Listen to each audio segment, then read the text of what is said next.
All right, Hugh, thanks again for the time today. What I want to get your ideas on, something I've been thinking a lot lately, is this idea of dual track Agile. And more specifically, we know as Agile coaches on Agile teams, it's very humbling, right? Because when we're starting a new app, we're starting a new product, we don't know all the answers. And we have to help the product owners. And we even did a video previously on Agile product management. So I'm going to put a link somewhere in the description or up here somewhere, so if you folks want to pause this and watch that video and come back, right? So now let's focus in on how do we help our teams when they don't have all the answers? There's still product discovery to do. I'm going to share a diagram and we can talk about it. So this is from Jeff Patton. I'll put the link in the description as well. But just to walk you all through it, this is dual track Agile, where the green lane at the top. Now this is still one team, so this isn't like multiple teams or whatever. This is still one team. So your product owner, maybe if they're known as a product manager, again, go back to the other video to understand that distinction. The green circles, they're going to be iterating on the stories and doing product discovery and learning what the gaps that are left in creating the product backlog. The blue circles represent the development team. Again, it's still one team, but the development track, I should say. And that's where they're then going to take the stories from the green track and implement them, get them to production. And then the feedback can also be what they're doing in the green lane and then feeding them to the developers. Again, still one team, two tracks. What do you think, Hugh? Well, I think if you look at this, that smells like backlog refinement to me, right? In essence. Now, product discovery is a lot more than that, right?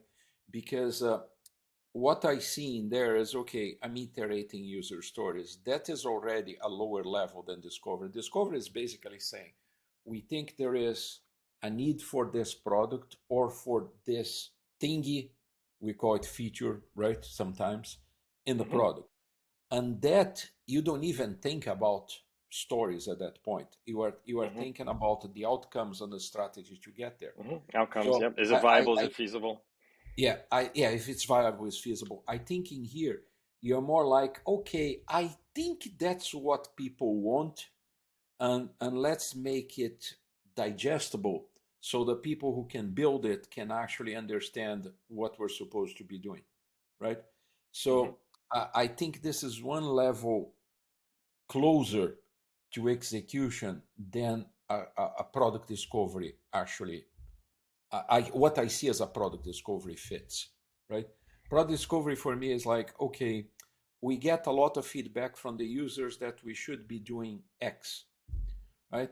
At that point in time, you have to understand, okay, who's the feedback coming from? Because if the feedback is coming from a user or users, you may Mm-hmm. have to think, okay, I probably need to actually put this feature in there so I actually get a deeper fit to the market segment, or I'm going to acquire people who are kind of sitting on the fence about my product, right? And when you when you finally decide, okay, we're going to do that, then you get into the green side of the house there that Mm-hmm. says, okay, let's let's figure this thing out. It's too big, we need to split it, and all that stuff that we normally do in refinement. So I see this more as a refinement activity, and I think the telltale sign is this is a single team, right? It's a So single team.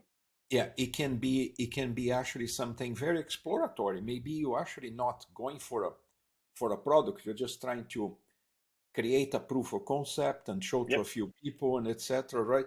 So it depends where you are going with this. But for me, this is actually the latter part of a product discovery, right?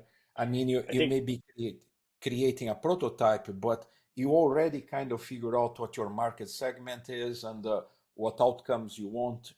You already have your hypothesis, and here you're just going to right. refine so you can validate or not the hypothesis that you have.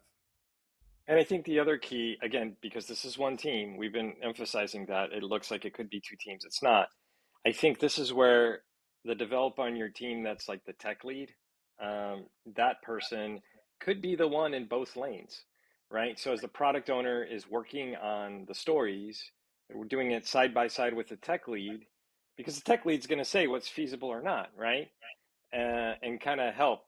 Whereas the product owner knows more the wishes of the customer and the outcomes the customer is looking for. And of course, if you want to pull in another developer, that's fine too.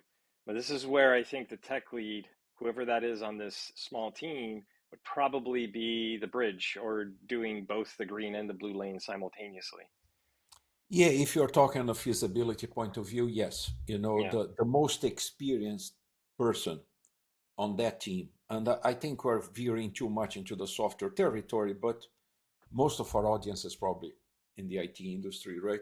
But if Yeah. you're talking into that point of view, yes, the most experienced person will probably provide the product person with a we cannot do that, or we can do that, or to do that we're going to have to do X, Y, and Z first, right? We have to create infrastructure or whatever.